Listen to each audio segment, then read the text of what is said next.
ada pertanyaan yang masuk ke saya, tapi untuk Teh Diah nih, saya bacakan aja ya. Oke, Ibu Diah, saya mau bertanya, bagaimana cara mengajarkan ajaran-ajaran religius dengan cara yang konkret, dosa atau pahala? Langsung Teh ya? Iya, Saya coba ya. Ya, sepanjang saya mengisi parenting dimanapun, pertanyaan terbanyak memang tentang ini. Satu hal yang memang sama-sama kita juga sudah paham bahwa wilayah agama itu memang ada yang wilayahnya itu sangat sulit dikonkretkan gitu ya, wilayah tauhid lah. Seperti ketika mereka bertanya Allah, gitu ya. Itu berat untuk memberikan gambaran konkret untuk hal yang sifatnya tauhid. Tapi saya secara pribadi sudah sangat sering mempraktekkan Teh. Tetap saja tauhid pun menurut saya sangat bisa dikonkretkan. Contoh begini. Waktu dulu saya kuliah tingkat 1 atau 2 saya lupa. Saya megang satu kajian mahasiswa yang asalnya dari seni rupa. Kalau dulu kan di perkuliahan suka ada tutorial gitu ya. Kita daftar jadi instruktur, terus nanti diberi murid gitu. Murid itu anak-anak seni rupa yang tatoan gitu kan. Notabene nggak pada pakai hijab lah. Pokoknya luar biasa tantangan waktu itu. Di antara mereka ada yang tidak percaya Tuhan ya, ada yang tidak percaya Allah. Padahal Muslim. Itu ya, kalau saya menjelaskan nih, dari mulai nggak didengarkan, dibully, ditertawakan, kadang-kadang pada ngorok, segala macam. Jadi setiap kajian tuh tantangan buat saya untuk membuat menjadi menarik agar didengarkan oleh mereka. Nah, ada satu anak ya yang dia itu selalu mendengarkan tapi membuli dan mentertawakan argumentasi saya. Jadi dia bilang memang ya di mana gitu, Tuhan tuh adanya sebelah mana, terus laki atau perempuan, terus kenapa dia bisa hebat, badannya besarkah, pokoknya banyak hal yang ketika saya menjawab tidak memuaskan, itu dia mengajak teman-temannya tertawa. Memang di universitas saat itu sedang tren yang namanya sosialisme ya, ateis, jadi tidak meyakini Tuhan. Bahkan di antara mereka ada yang pakai kerudung, tapi pakai kerudungnya itu karena takut panas, takut kena matahari, takut terbakar, jadi nggak ada kaitan sama agama sama sekali. Banyak yang pakai kerudungnya waktu itu. Nah, saya pulang ke rumah, saya doa sama Allah, ya Allah, kalau saya yang dihina nggak apa-apa gitu, tapi engkau yang dihina kok nggak ridho gitu saya tuh. Kok sayanya tidak menemukan argumentasi yang baik gitu. Beri saya kepahaman ya Allah, beri saya kepahaman. Terus saya doa. Pagi-pagi kepikiran Teh Dewa, saya ujuk-ujuk gitu ya. Jadi waktu itu kan saya lihat dia itu paling suka minum multivitamin yang dimasukin ke gelas. Waktu itu fit up tuh, kayak CDR fit up itu. Nah, kebetulan setiap kajian memang dia suka nyeduh itu. Begitu dia nyeduh, terus saya bilang, namanya kan Puspa dipanggil itu Tata minta sedikit ini airnya. Disisakan sama dia sedikit. Nah, terus saya bilang, kamu kenapa suka minum yang begini? Dia bilang, oh ini multivitamin Teh, ini mengandung vitamin C, mengandung apa segala disebut vitamin E, beta karotin. Fungsinya ini untuk memperbaiki sel-sel yang rusak, ini untuk melawan penyakit, ini untuk membunuh bakteri, kuman, segala macam. Dengan lengkap dia jelaskan. Karena rata-rata orang sosialis itu pintar. Orang sosialis itu apapun dijelaskan dengan ilmiah, dengan pemikiran ilmiah, metode ilmiah. Hal-hal yang abstrak dia coba konkretkan. Berpikir, apa itu berpikir? Itu pancaran sinyal alfa, sekian derajat, menembus dinding, dipantulkan segala macam lah. Jadi hal-hal yang abstrak itu mereka coba definisikan, dijelaskan, dahulu ke hati. Kalau nggak kelihatan, itu berarti nggak ada dan nggak bisa diyakini. Nah, dia menjelaskan vitamin E, gini, khasiat, kata saya Teh. Tak, ini cuma air yang warnanya kuning, terus ada ngaburuk-buk. Apa itu ngaburuk-buk ya? Ada berbusa-busa gitu ya. Terus kata saya Teh, saya kalau pipis, mohon maaf nih ibu-ibu, kalau saya pipis kata saya Teh, sama, warnanya sama, dan sama juga berbusa-busa. Terus dari mana kamu yakin ini tuh benar fit up, bukan pipis, gitu. Terus kalau saya direndengkan gitu ya, 2 gelas, ini yang pipis, ini yang fit up, kamu bisa membedakannya dari mana gitu. Oh, ya beda lah Teh, bedanya dari mana? Karena kalau kata kamu tadi ada yang membunuh bakteri, untuk menguatkan sel kudunya kayaknya harusnya nih di benak saya nih ada yang bulat-bulat atau kotak-kotak ada di dalam, ada matanya, ada taringnya, ada tanduknya, terus bawa perisai gitu, bawa samurai gitu. Jadi mereka menyeringai. Jadi masuk ke perut saya tuh saya yakin itu tuh mereka akan menjadi pasukan pembunuh bakteri kata saya teh. Kalau cuma kuning doang sama ngelembug begini, ompol kuda sama saya bilang. Apa bedanya sama ini? Terus dia bilang, ya kan teh itu katanya itu kan ada dari pabriknya tertulis begitu. Nah, kamu percaya sama pabrik. Pabrik kan orang pengen laku. Sekarang sama pabrik kamu percaya, tapi sama Quran kenapa nggak percaya? Kata Arab yang suku Arab yang ini ya, apa disebutnya yang bodoh banget itu.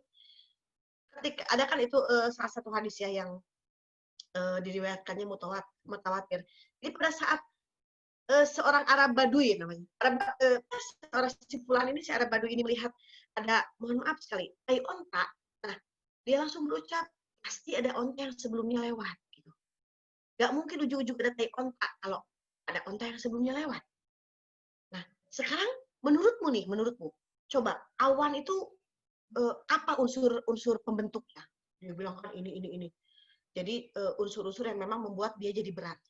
Tapi apakah kamu melihat ketika awan yang terbentang ini tuh ada penyangganya atau ada tali atas gitu? Tapi kok nggak bruk jatuh, nggak menimpa kita, nggak ambiar berantakan, kenapa gitu? Harusnya mah ambiar dong berantakan. Itu unsur airnya kuat, unsur dia terangkan kan ininya. Karena orang anaknya segala tahu. Kan kata Allah juga ya yang wa ilal ibili kaifa khuliqat gitu ya, wa ilal ardi kaifa sutihat. Lihatlah bagaimana bumi dibentangkan, langit ditinggikan. Langit segitu tinggi, segitu hebat, tapi nggak ada tiangnya, tapi dia bisa tinggi. Di Quran udah jelas seperti itu. Jadi kalau menurut saya Quran juga berusaha membuat apa itu konkret gitu, tidak abstrak. Nah, dari situ dia pakai kerudung, alhamdulillah situ ini. Karena mungkin sudah tertaklukkan juga logikanya terhadap Islam. Nah, saya juga melihatnya begitu, sama. Saat menjelaskan apapun yang sifatnya religius, menurut saya sih sebetulnya itu bisa dikonkretkan. Tapi ini akan jauh lebih efektif kalau sebelumnya dari kecil akidah mereka pun kita kuatkan, dan ini akan sangat mudah menurut saya. Jadi anak yang tadi saya bilang golden period itu, ketika orang tuanya mengatakan A, maka dia dengan mudah mengikuti tanpa berpikir. Itu aja dulu sebuah pembiasaan. Nah, itu akan membuat jadi lebih mudah.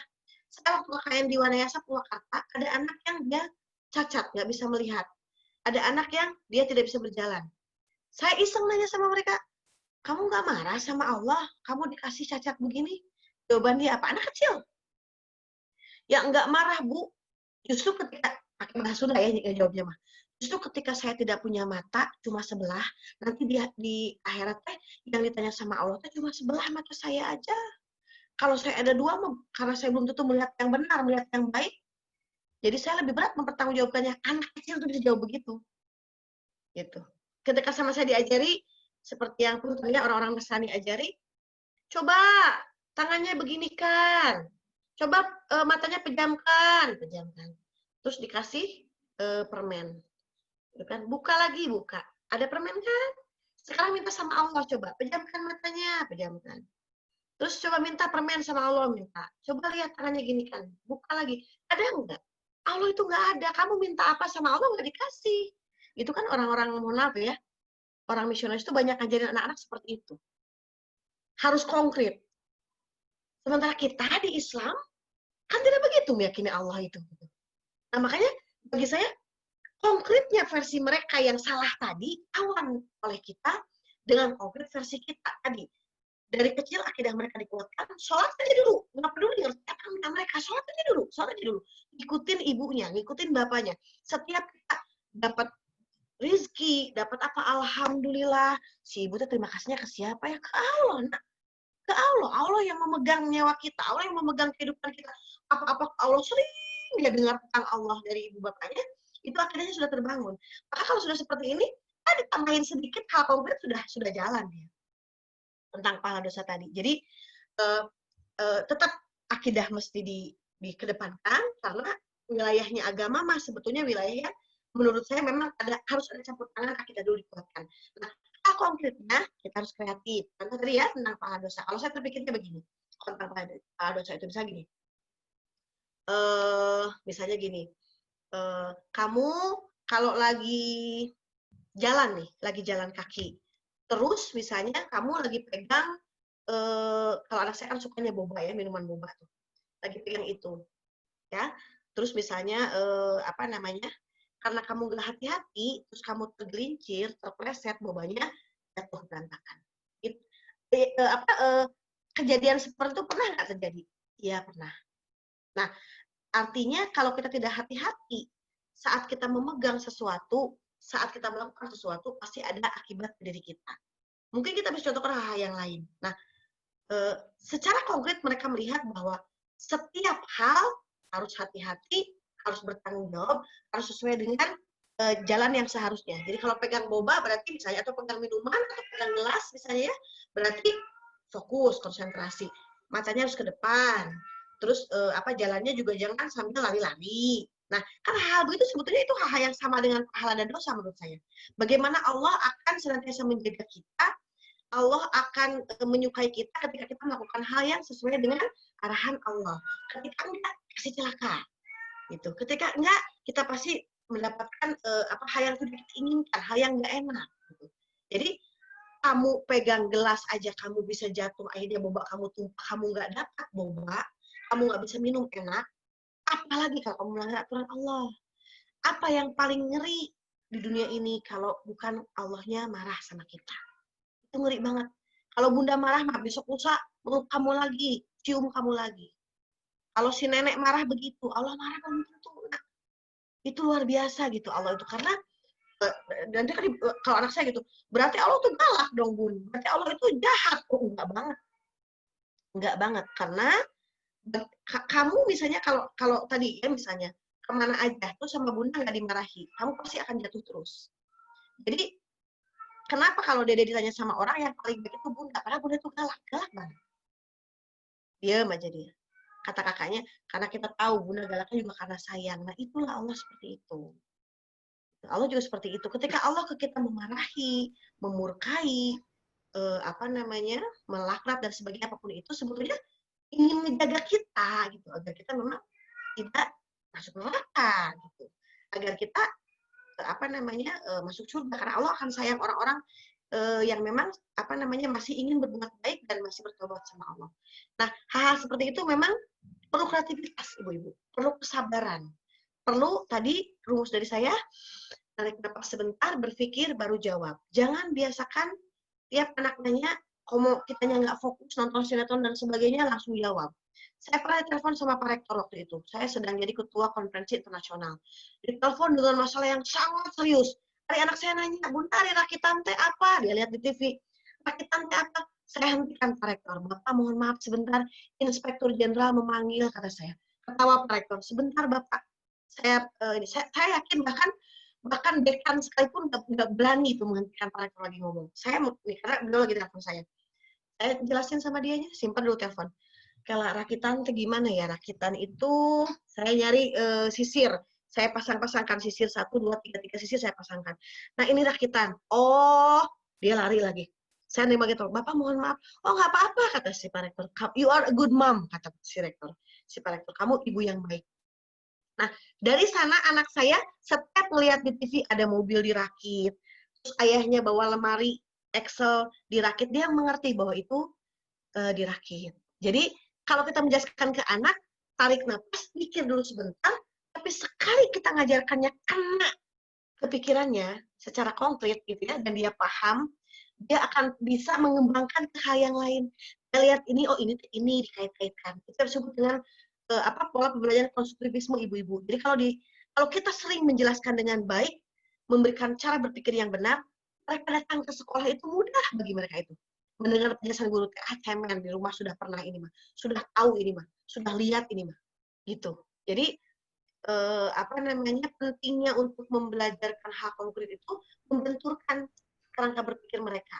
Mereka akan kritis gitu, akan kedepannya menghadapi masalah hidup juga mereka akan cukup rasional lah, akan baik. Sementawis eta panginten? Iya, terima kasih Bu Dia. Ada pertanyaan terkait window of tolerance nih di chat. dari Ibu Intan dengan Ibu Irma, mirip pertanyaannya ya. Bagaimana agar anak tidak mudah kesal atau marah dan memiliki window of tolerance yang lebar. Ibu Intan, anaknya usia 15 tahun. Ibu Irma, anaknya putri ya, usia 6 tahun. Dan di rumah teman main selain ortu adalah kakaknya yang usia 10 tahun. 15 tahun? Maaf Pak Iron, 15 tahun ya? Yang Ibu Intan 15 tahun, yang Ibu Irma 6 tahun. Khawatirnya salah 15 bulan misalnya. 15 tahun ya? 15 tahun, kalau dibilang terlambat sih enggak, tapi kesempatan untuk mengajarkan perasaan itu sama seperti yang tadi digambarkan oleh Teh Diah ya, bahwa kecerdasan kecerdasan emosi juga sangat berkembang pesat itu dari 0 sampai 12 tahun gitu ya. Tapi tidak ada kata terlambat. Semuanya masih bisa dikondisikan dan diperbaiki gitu ya. Saya sebetulnya harus bertanya dulu, kenapa sampai, kalau yang 15 tahun ya, saya tertarik untuk yang 15 tahun dulu. Kalau yang 6 tahun itu bisa, itu masih dalam ranah kita gitu ya. Pendidikan di Prime Smart memang di usia itu, jadi sudah ada beberapa tips yang bisa saya berikan. Tapi untuk yang 15 tahun ini saya tertarik nih, karena 15 tahun itu sudah balik biasanya ya Teh ya. Sudah masuk ke dunia adolescent, udah masuk ke dunia remaja yang menuju kematangan gitu ya. Bahkan anak saya yang umur 10 tahun dan 12 tahun aja sudah sudah balik, sudah maju ke udah kompleks itu, udah bisa mengendalikan situasi emosional yang kompleks dengan baik gitu. Ya, normalnya seperti itu. Saya harus tahu dulu anak yang 15 tahun itu pembiasaan dari 0 sampai 5 tahunnya bagaimana. Apakah dia pernah berganti-ganti penjaga, pengasuh gitu ya. Karena emosional ini, kesehatan emosional ini kaitannya dengan attachment, dengan teori of attachment gitu ya. Apakah pengasuhan di 2 tahun pertamanya konsisten sama satu orang? Gitu, itu pengaruh banget tuh. Kalau dalam 2 tahun pertama kehidupannya banyak struggling emosi gitu ya, 2 bulan ganti pengasuh gitu ya, 1 tahun ganti lagi pengasuh. Nah, di antara 2 tahun pertama kehidupannya bagaimana gitu. Saya harus menggali lagi ke sana gitu ya. Tapi kalau semua normal gitu ya, ibu dengan bapak, suami istrinya tinggal dalam satu rumah, emosi suami dengan istrinya baik gitu ya, tidak pernah sering berantem depan anak misalnya gitu. Selama 15 tahun itu normal-normal saja, berarti concern-nya harus lebih fokus ke anak. Ada something happen, ada sesuatu dari perkembangan anaknya yang terganggu gitu ya. Itu saya belajarnya di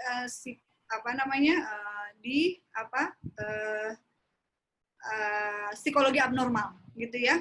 Berarti ada sesuatu di otaknya atau ada sesuatu mekanisme yang salah dari hormonnya anak itu gitu. Kalau semuanya tadi normal.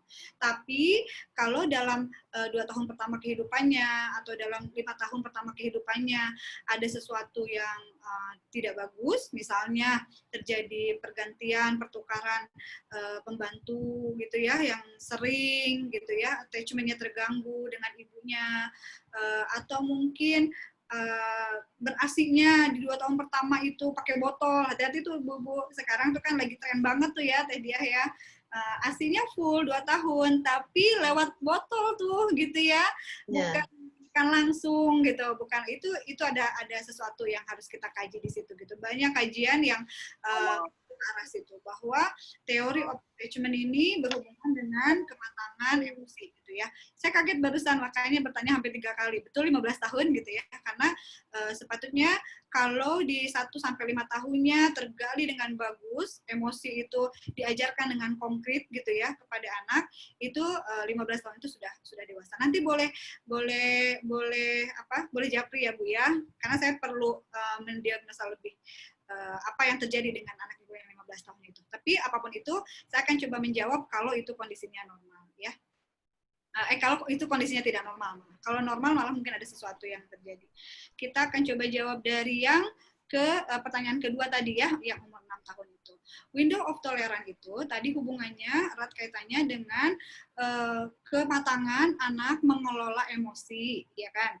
Nah, mengelola emosi yang mana? Nah, emosi itu yang tadi yang banyak itu ada sedih, gembira, gitu ya, kecewa, senang. Nah, itu diajarkan nggak? Gitu. Dikenalkan nggak ama oleh kita sebagai orang tua kepada anaknya?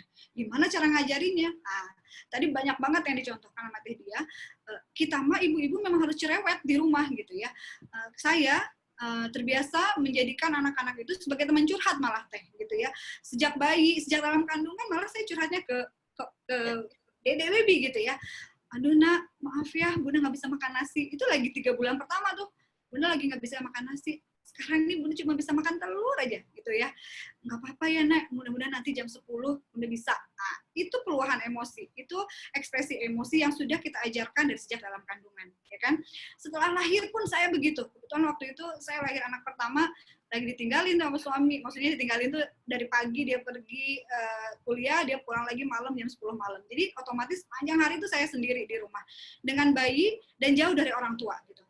Jadi anak tuh benar-benar teman curhat. Ketika saya mau mandi aja saya izin, saya pamit ke anak gitu ya. Dede kan udah ini kan, udah kenyang kan, di sini dulu duduk, Bunda mau mandi. Itu kita ekspresikan gitu. Semua perasaan marah, sedih, gembira gitu ya, kita tunjukkan. Bunda lagi sedih nih. Kenapa Bun? Ngerti nggak ngerti? Anak itu pasti ngerti gitu.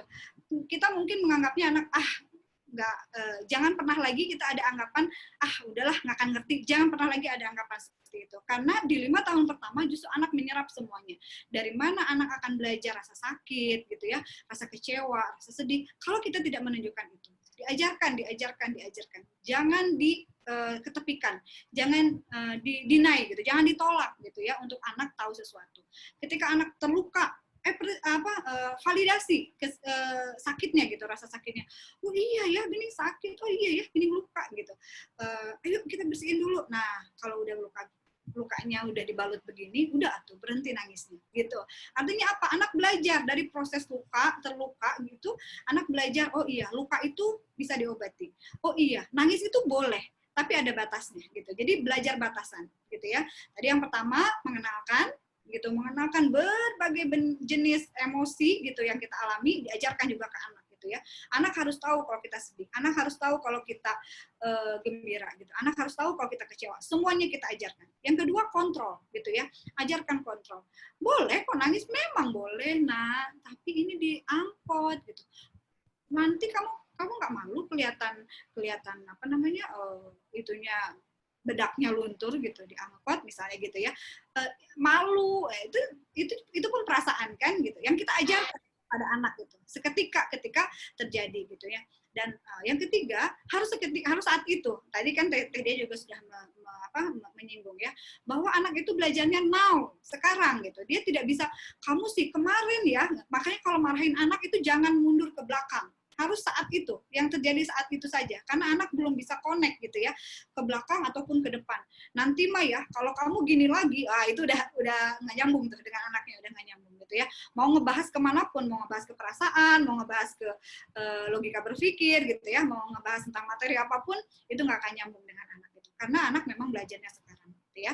Jadi minimal 3 itu Bu. Pertama diajarkan semua perasaan, kita luahkan, kita ajarkan kepada anak, sedih itu bagaimana, kecewa itu bagaimana gitu ya. Diajarkannya bukan diajarkan definisi Bu, tapi diajarkan dengan pada saat itu, pada saat kita merasakan itu, dan kita tunjukkan ke anak itu. Kita tunjukkan ke anak pada saat kita sedih. Dan kita terjemahkan, Bunda tuh sedih nak, masa ayah nih ya udah janji jam segini belum datang aja. Bunda tuh kecewa deh sama ini. Kok gini? Nah, seperti itu. Maksudnya diajarkannya pada saat kejadiannya. Jadi anak memang bakal memaknai lebih gitu. Yang kedua tadi kontrol gitu ya, kontrol. Oke, nangisnya sudah kan? Ini sudah dibungkus, lukanya sudah baik, bakterinya udah nggak ada. Jadi kamu harus berhenti nangisnya gitu. Jadi dibiarkan menangis, tapi ada kontrol. Yang ketiga, ya gitu ya Pak? Ya. Baik, masih ada 2 pertanyaan lagi, tapi kita akan jawab mungkin di sesi minggu depan ya, supaya penasaran. Begini, saya ini berhubungan dengan pertanyaan yang kedua dengan yang ketiga. Ini yang ketiga ini nanti memang Teh Dia akan menjelaskan metode pelatihan. Nah, jadi di minggu depan itu saya dengan Teh Dia akan lebih ke praktek tuh, gitu ya. Banyak praktek-praktek yang harus kita lakukan, harus kita kerjakan gitu ya. Termasuk saya akan share PR, boleh Pak Irawan? Oke. Ya, Mangga. Nanti PR-nya saya akan bagikan ke nomor admin Premsmart, dan Premsmart akan men-share ini ya, gambar ya.